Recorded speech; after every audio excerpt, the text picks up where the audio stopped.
Hey everyone, welcome back to the 443 Security Simplified. I'm your host, Mark the Liberty, and joining me today is...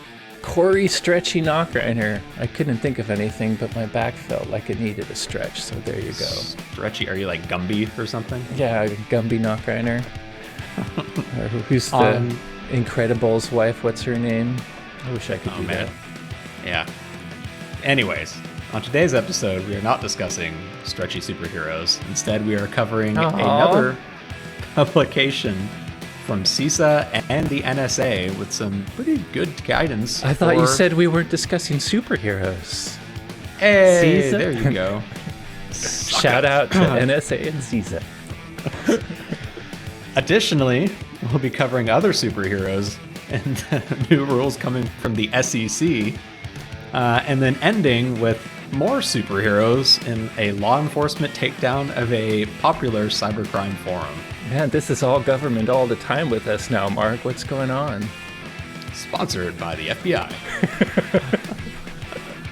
With that, let's go ahead and fly our way in. Ooh, like a superhero. I've always wanted my pilot. Oh, now I do. But I thought we would sneak our way in with our invisibility. Maybe flying is not my Actually, flying is my superpower. I've always wanted to be a pilot. It'd be more fun without the plane. As long as you could fly, otherwise, maybe not. You and I have very different definitions of fun.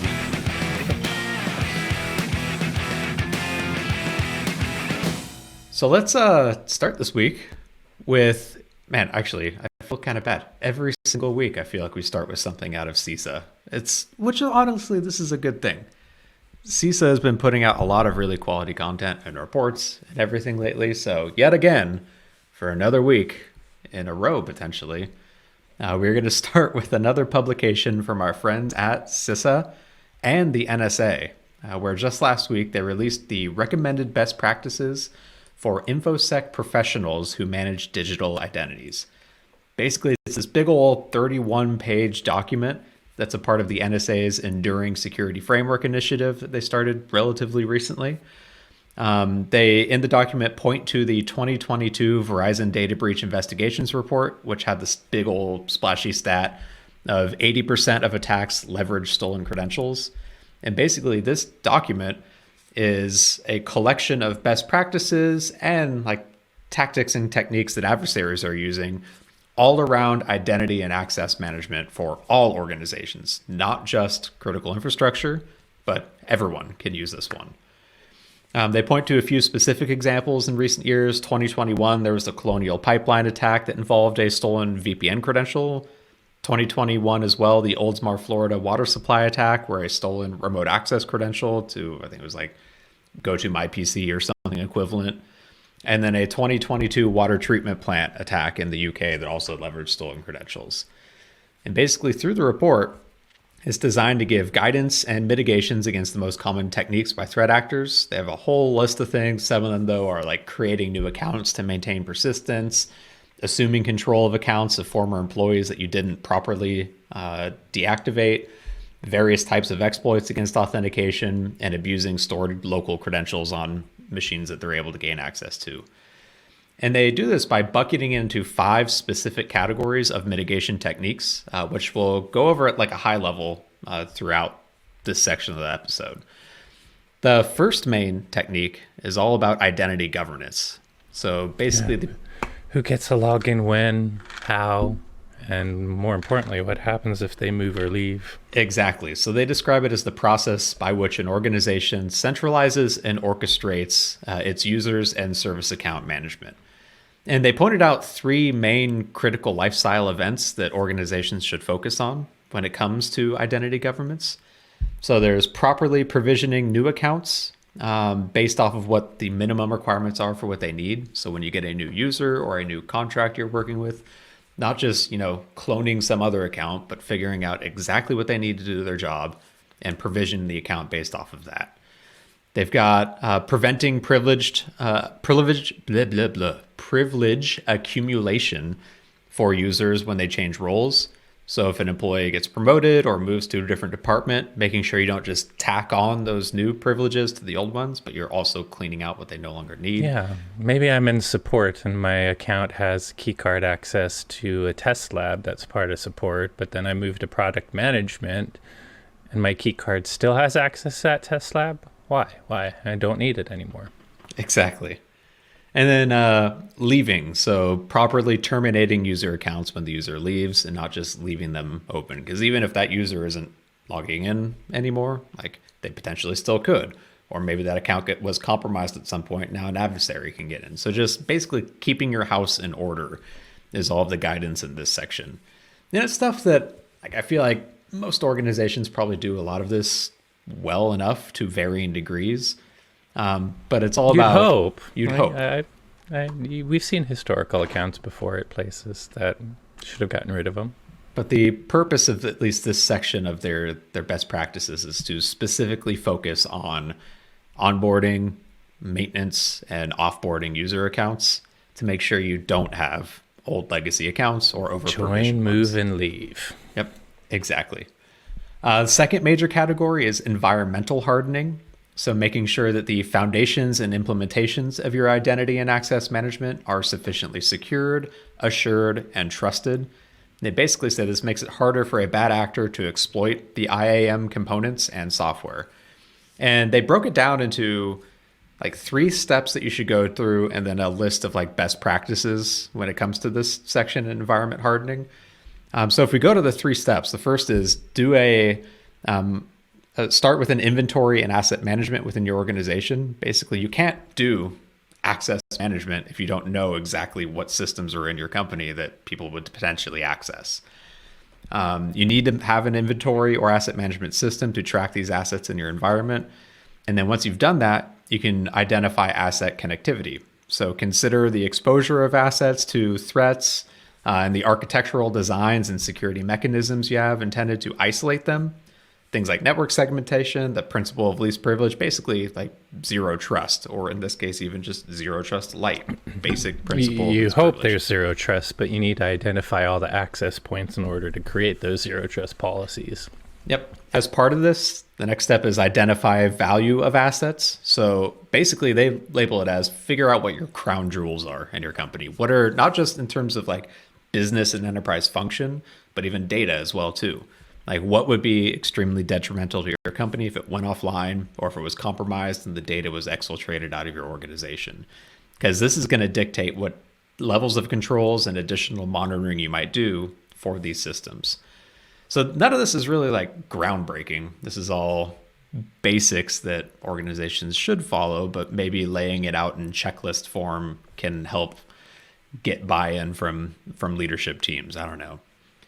When it comes to the best practices, again, also nothing groundbreaking in this section. Basic environmental hardening they recommend, making sure you've got backups of these assets and systems. Again, the principle of least privilege, basic network segmentation, and then regular assessments to make sure that your controls and monitoring are actually doing what they're supposed to do. Number 3 from the report is identity federation and single sign-on. And basically this boils down to eliminating the need for users to remember individual accounts for a bunch of different systems. And this is both in terms of like the services that they use every day, but also importantly, like local authentication as well too. They frame it as like eliminating wide implementations is what they call it, and dependencies on local identities, which helps reduce the burden of remembering credentials and also limits your overall complexity. Lets you have a single policy that's easily enforced across all authentication, easily facilitates multi-factor authentication, so on and so forth. So in the report, they highlight SAML and OpenID Connect, or OIDC, as 2 primary options for federating authentication. But then in the best practices, they've got a few other bullet points they hit on too. So first off, proactively audit for local accounts. So this means, not just assuming that people aren't using local accounts built into systems, but proactively go out and look for instances where they potentially are. And so you can act on them. Make sure you've got a policy in place that disallows local accounts on any platform. So this does require potentially technical tools to support federated authentication to local systems as well. If you're in an entirely Windows shop, this is obviously very easy because you can just use domain authentication into machines. But if you're in a mixed shop with Linux systems and your network infrastructure, this can become a little more complicated to actually act on. And then also make sure you've got SSO availability. So focus on keeping this federated authentication online, because obviously if it breaks, you can't log into anything.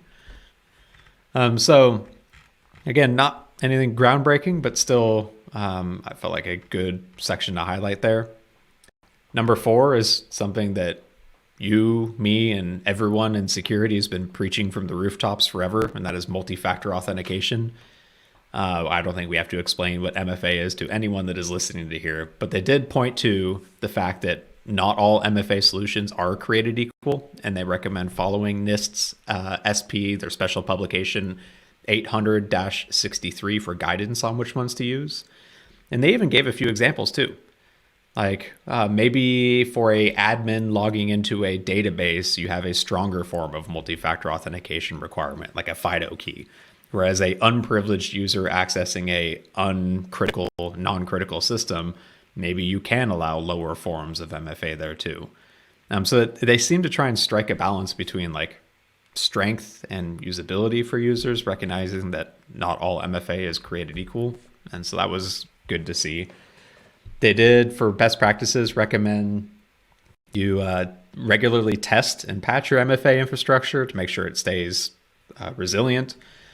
Deploy it alongside single sign-on, because this, again, lowers friction to your users. And actually, that's a good point to stop at, Corey, I think. So one of the biggest feedbacks I get from our customer base with like AuthPoint and the IDP portal it has, that little portal you log in with the tiles for different apps, is that by when the way, it helps with SSO. Exactly. The tip before. From the end users, an early complaint I always see with multi-factor authentication is it adds friction. It makes it more difficult for me to do my job because now I have to go in and do this second thing when I log into something. But then once they start using single sign-on with like the IDP portal and using those tiles, the benefits of that significantly outweigh the 5 seconds of friction. Of one login versus 12. Without that SSO portal, you're logging on to O365, Drop, your company portal, some weird website you use for some SaaS app. So even if you didn't have MFA, you're entering your credentials over and over and over again. When you pair MFA and SSO, it's just beautiful because you might have to do that MFA once, but then you never have to type credentials or anything else for at least that day or period of time. So yeah, I think it reduces friction quite a bit. Also, the NIST SP 863 for guidance, I think that's one of the ones that has downgraded text-based authentication, and it's like text-based is the pain in the butt everyone talks about, because you have not only your username, your password, but you have that OTP, one-time password, usually 6 characters you have to enter digits, I should say. Some of the systems that use push, I would argue that it's almost frictionless MFA in that, I mean, all you have to do is approve something that comes to your phone. It's pretty darn easy. And if you tie that to a biometric, you could even get rid of the credential. Yeah, exactly. And so the last part of MFA, they also recommend making sure you pre-plan for exceptions and enrollment in MFA. So making sure you've got adequate assurance that whoever the user is that's enrolling in MFA is actually the user in question. They gave examples of using an out-of-band one-time password for that initial enrollment if possible.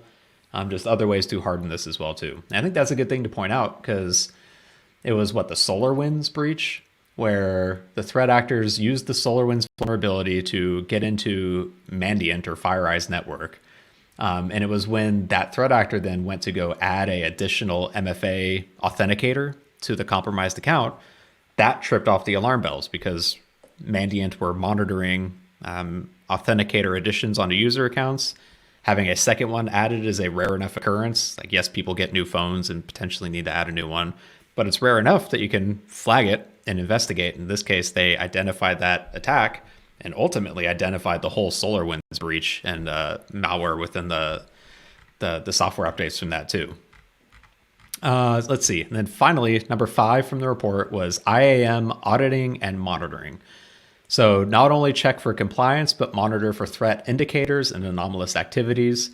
Can help identify how systems are being used or attempted to be misused, and detect potential problems through indicators of attack or compromise or changes in behaviors.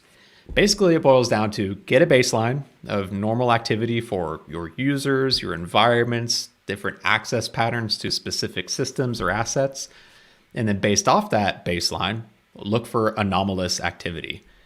So one part of this was really interesting. They highlighted a study by DARPA, the Anomaly Detection at Multiple Scales, or ATOMS project, where they had some key findings from that project that make sense when you think of them, but it was something I hadn't thought of before.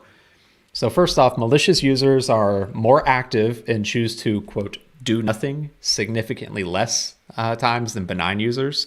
So basically, benign user activity, there will be periods where, from a IAM perspective, they're not doing anything. Maybe they're sitting there with a Word doc typing something up, or reading emails, but they're not interacting with your systems or assets in any way. Whereas a malicious user is, at least more commonly, trying to do something or access something else. Malicious users fetched significantly more sensitive information than benign users. That one makes sense. Once they figure out what sensitive data is, they're going to go after that more often than a typical benign user. Malicious users edited data less compared to benign users. So a typical user, a benign one, may read less, but they'll edit more because they're actually doing their job. Yeah. Whereas a threat actor, they're just trying to steal everything possible. Download. Yep. Malicious users sent significantly more information out of the org than benign users. That one's another kind of obvious one. They're trying to exfiltrate stuff out.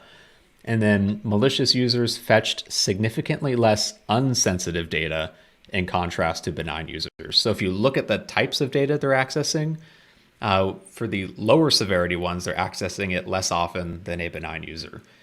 And so this kind of goes back to that original section of getting that data and system and access audit and management system up in place, where once you're able to classify your data as business critical all the way down to whatever, effectively public, you can then look at access patterns to that different types of data and alert off of anomalous activity there too. So kind of bringing it full circle. And for recommendations for this, again, baselining and then monitoring. So access, how many of them were successful versus unsuccessful access attempts, what hours of the day they're using, system access, the volume of data they're transferring, look at changes of levels of activity and types of data they're accessing, and then watch for external traffic that includes new interactions with previously unknown sites. So that was your 14-minute summary of this 31-page report. And it is, for the most part, high level, but they include useful details along the way that I think it is anyone working with authentication in an organization should maybe take some time while they're eating their lunch to go through the report and pick out the important bits. They actually have like an appendix at the end of it too, with a easy to follow checklist that I think all organizations could benefit from, even if you get to start it with half of them already checked. It's just, again, not really a framework, but a checklist to follow for securing identity and access management. It's cool seeing this come out of CISA, however they pronounce it, and the NSA. Like, I'm glad that we're seeing more and more of these style of publications coming out, where it's not just a abstract framework to follow, but like concrete checklists of, for a specific thing, like identity and access management, here's how you secure it. I'm glad we're getting this focus now from that organization. Yeah, it's a nice guide. Like you say, to people that follow different frameworks and have followed IAM security before, nothing new, but still a fantastic. If you haven't looked at a guide to IAM, identity access management security yet, this is a great one to start with. And I picture this as exceptionally useful for like a small organization with a single IT guy or small IT staff that aren't security experts, and they know they need to secure authentication in identity and access management, but maybe they don't know where to start. And this is the perfect guide on where to start with that and get you rolling. So moving on, also from the government, this time from a completely different branch, On March 14th, the Securities and Exchange Commission announced 2.5 major new proposals for cybersecurity measures targeting organizations that participate in securities trading. And the plan for this is these are proposed rules that are planned to be finalized under the release of the SEC's overall new rules sometime next month. So the first of the proposed rules updates existing regulations to require registered brokers, dealers, investment companies, investment advisors, transfer agents to adopt written policies and procedures addressing unauthorized access to customers' personal information and financial information. Basically, there's already existing regulations from, I think, only 10 years ago that required notifying customers when one of these organizations uses their financial information. They're updating those rules now to notify when that information is breached in a cybersecurity incident. So on the face of it, this sounds like a no-brainer to me. Funny enough, if you go look up this proposed rule, it's like several hundred pages long, along with justifications, when in reality it feels like it could have been summarized as a bullet point of that stuff you're doing right now, when you use it, now do that as well when someone else uses it that you didn't expect them to. Problem solved. I should go work for the SEC. There you go. The second proposed rule is a bit more in-depth, though. And Corey, from yours and my conversations with folks in the legal space too, this one's a little bit controversial when it comes down to the details of it also. So the second proposed rule creates new cybersecurity risk management guidelines and a new reporting obligation for cybersecurity incidents to the SEC for that same set of organizations we mentioned just a second ago. So for the first half of this, new policies must cover periodic assessment of cybersecurity risks, controls designed to minimize user-related risks, monitoring information systems, measures to detect, mitigate, remediate cybersecurity threats and vulnerabilities, and measures to detect and respond and recover from incidents. That all makes sense. Seems like every single organization, sector, whatever these days are getting new regulations around that style of activity. And yes, it'll cost more money for these organizations to do it. My sympathy levels for the financial sector are bottom level basement low because they make enough money that I feel like they can probably do some cybersecurity controls. But the second half of this, though, the mandatory reporting requirements, is where it gets kind of interesting. So the proposed rule is they must provide immediate written electronic notice of a significant cybersecurity incident to the SEC. And I'd say immediate is the quickest mandatory disclosure timeline of any regulated industry. To be honest, the customer notification on the last one was 30 days. And sometimes people have argued for 90 days, not because organizations want, by the way, this is specific to financial organizations, obviously, but for the customer requirement for 30 days, we didn't even talk about that, Mark. Some, with investigation, it's not that businesses want to hide, but once you learn of an incident, it often takes more than 30 days to figure out all the detail.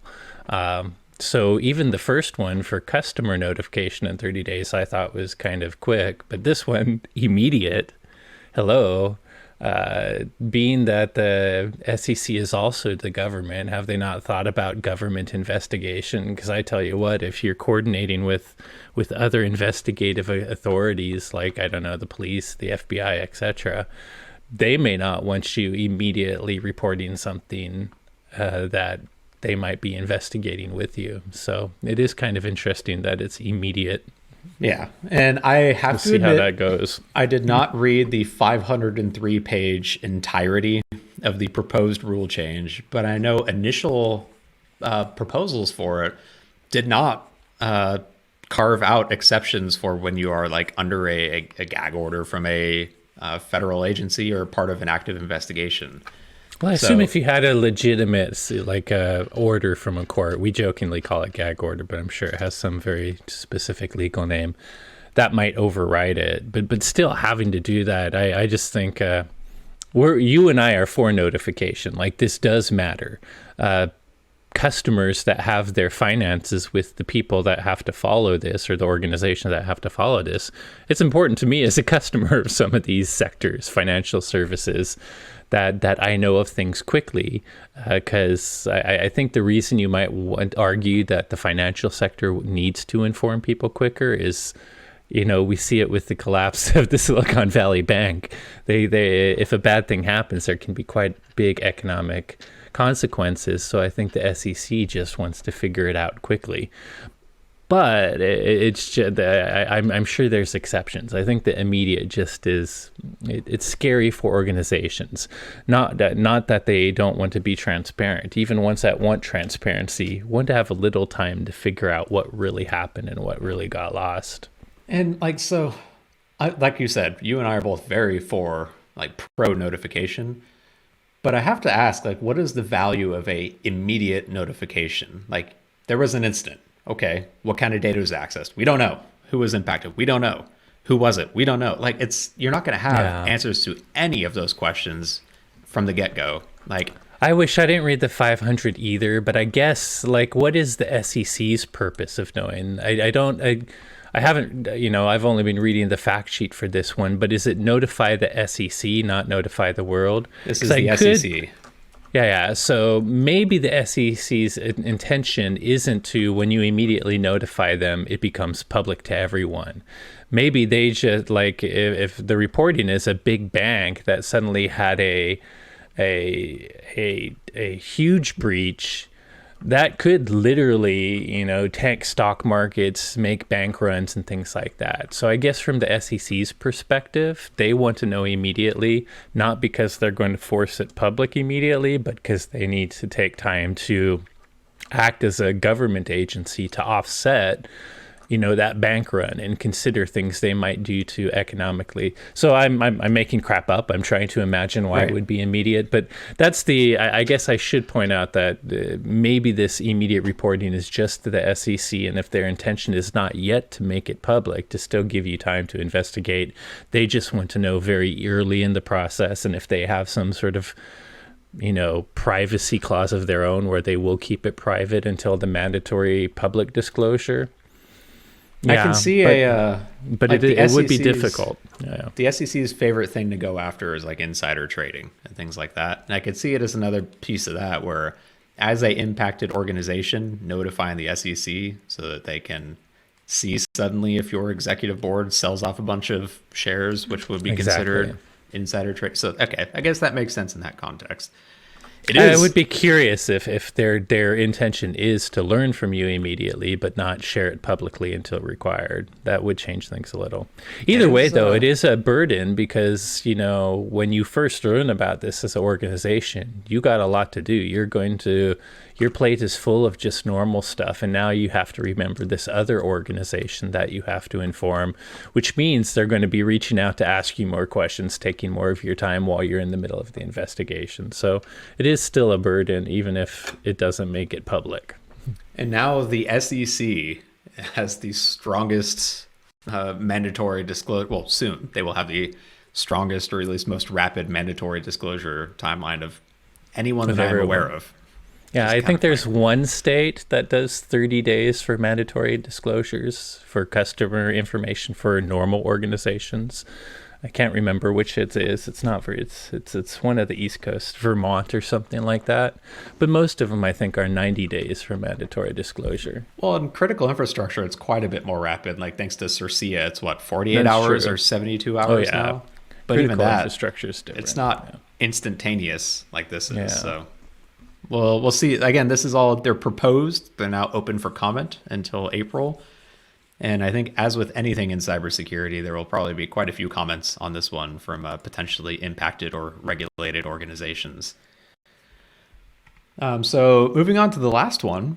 Last week, the FBI arrested a New York man on suspicion of running the Breach Forums hacking forums. So Breach Forums, very popular English language cybercrime forum where hacked databases were commonly posted for sale or for free. Speaking from the WatchGuard Threat Lab perspective, it's one that we followed regularly to identify exposed breaches and breach databases to load up into our dark scan database as well too. This was effectively the reincarnation of raid forums, which was a even more popular English language cybercrime forum that the FBI took down in April of 2022. In fact, breach forums popped up like within weeks of that takedown, if I remember correctly. And there was some question of whether or not this was like an FBI honeypot or if it was a legitimate, in air quotes, hacking forum led by cyber criminals. So the individual that was arrested is known by his handle, Pom Pom Purin, which the FBI said his real name is Connor Fitzpatrick. And during the arrest, he admitted to using that alias and admitted that he was the owner of breach forums. So on top of running breach forums, Pom Pom Purin also claimed credit for the November 2021 incident where the FBI's email systems began sending out a whole bunch of fake emails around cybercrime investigations. I think we either talked about this as a team on Simplicity or on the podcast, but I remember in November of that year, suddenly the FBI or organizations were getting emails from the FBI's own email addresses claiming that they were a part of some cybercrime investigation. They had identified information stolen from that org. It was a pretty big deal back in the time. And this guy, the lead admin of breach forums, claimed credit back then. Malicious hackers have also used breach forums for things like they published the breach of InfraGard back in December of 2021. This is the cyber and physical threat intel sharing platform that had around 80,000 members at the time, which this breach forced the FBI to disable the portal and then forced all members to reapply to the program afterwards. Basically, they just applied with fake information and it worked, right? Yeah. So they said, okay, screw it. We'll start from scratch. Let's see. So after that arrest, though, which, okay, the guy was located in New York. Was that right? Which, if you're running a cybercrime forum where you are actively participating in cyber criminal activity, maybe don't do it from within the United States. I don't know. That feels like I don't know. Don't fail. you remember Sabu? Wasn't he someone anonymous guy, lolsec, and yeah, smart. Yes, good advice. Unfortunately, I do think a lot of U.S. folks still participate. At least put the forum somewhere else and use VPNs. Yeah. Well, after the arrest of Pom Pom Purin, the other lead admin, Baphomet is his handle, announced that they were going to bring down the forums offline permanently. He basically said that the potential risk of trying to keep them online without Pom Pom Purin was significantly greater than the benefit of leaving it online, but he didn't leave out the possibility of reincarnating it again somewhere else. So my hot take on this is, like, we just did an episode a couple weeks ago on Section 230 and how that covers like let's say a web app, a website, a web forum from the content posted by their users. Now, Corey, loaded question to you. What are your thoughts on a platform entirely designed around cyber crime and should, like, ignoring that they actually participated in it a bit, if they were just like an admin running a forum where breached information is stolen and sold, should the owners of that platform be held liable for the content that's posted on it? Or is this a situation where maybe it's going, because it's specifically for cybercrime, them getting arrested is appropriate? Isn't the same thing we're asking Facebook and Google and TikTok too, by the way? Should they have to moderate? So same question. Here's the weird thing about these forums. The fact that it's gone away means that we're going to lose a little bit of threat intelligence temporarily until we get a new one. And it's the whole, does having a link to pirated or other illegal information, and does posting a link to that information when you don't own that link at all, is that criminal? A hard question. I mean, technically, I would assume if I created a forum, and even though it was a forum that was made for underground people to do cybercrime, but I wasn't actually, doing anything illegal myself. I wasn't participating. I let the sellers and the buyers figure out their own validation. I didn't take other than a point system or any sort of subscription for keeping the forum up, I didn't do much. then I actually think there's not much you can do to go after that person. I don't think that particular person is doing anything illegal. Now, the second they start to moderate sales, or they are the ones that verify sellers are good sellers by taking stolen information and looking at it and somehow confirming it, I don't know, it becomes a little gray area. But if you're literally just a webmaster, even if you're a webmaster of an unsavory place, I don't know if First Amendment stuff still protects you, as long as you're not participating in any criminal deeds. But that wasn't what Pomper, whatever, I can't even pronounce the name, was doing. Pompurin was doing, right? Exactly. I think them participating in a breach and then bragging about it on their own forum is probably where at least that is where the line is absolutely crossed. Now, yeah. I don't know, like a place that is specifically designed for something illegal feels like that probably errs on the side of not being protected by Section 230 if it was specifically advertised for that purpose. That said, was breach forums, well, I guess the name is literally breach forums. So even if it wasn't designed specifically for selling, but if you databases, ever went to it, they have things like leak databases. What about if a gray hat researcher just wanted to gather up stolen information that they had nothing to do with, but they wanted to use it to inform companies of their stolen information? That could be called breached forms because it's breached information. You're not participating in the crime. You're just trying to find anything publicly available. I mean, that you didn't have to spend money on or do anything illegal to get. Some idiot just put it on Mega or something like that. Mm-hmm. And you're documenting it specifically to create kind of a notification service for the companies that are affected or the people affected by this breach data. You know, it's a weird gray area. To be honest, I mean, I'm not crying any tears for Pompurin. I could care less. They're probably criminals. I'm a little sad that we'll have to go find another place to see what they're doing. It is nice to lurk on these type of forums, to watch the posts. It gives us information about the costs of materials, what types of things they're targeting. Certainly, some of the data is leaked. It's not just for sale, and some of that leaked data can be used to protect users. So, but yeah, I'm not fighting strongly for some sort of right for people to put up obviously illegal undergrounds. That said, every time the good guys do bring one down, they do come some form of, maybe not the exact one, but someone does. I mean, the market exists, so it will show up somewhere. Now, good guys need to go find the new place to see if we can keep our eye on the bad guys. Yep, I'm with you on that. It does make our job a little bit harder to try and track this information.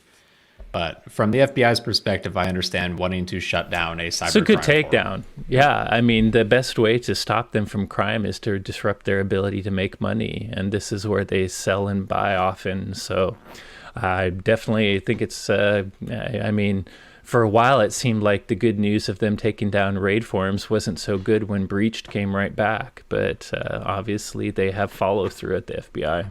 And I have to imagine that even if they didn't... So typically how the FBI does this is they arrest the individual, gain administrative access, sit there with it as a FBI-run honeypot for like a week, and then they put up the big old branded, we've taken this website offline because XYZ thing.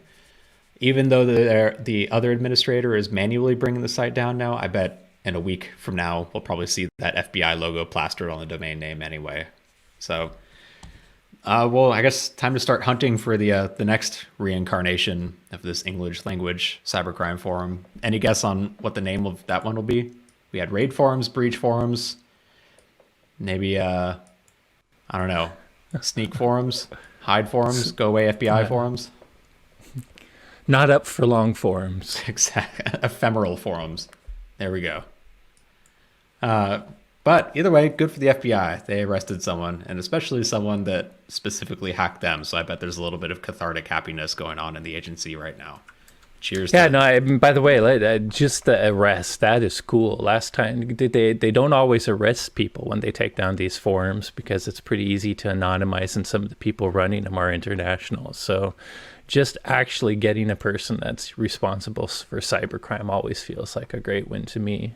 Yep. So big takeaway, if you're going to participate in cybercrime, don't do it within the boundaries of the United States or their reachable long arm of the law. How about just don't do it, please?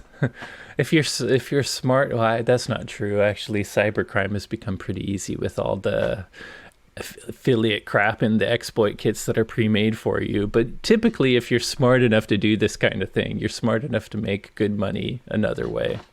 Yep. Stay in school, kids.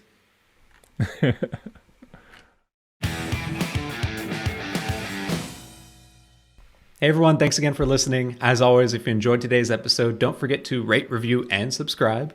If you have any questions for today's topics or suggestions for future episode topics, you can reach out to us on Twitter. I think it's still there. I'm at XORRO_. Corey is at SecAdept, and the both of us are at #the443podcast. Thanks again for listening, and you will hear from us next week.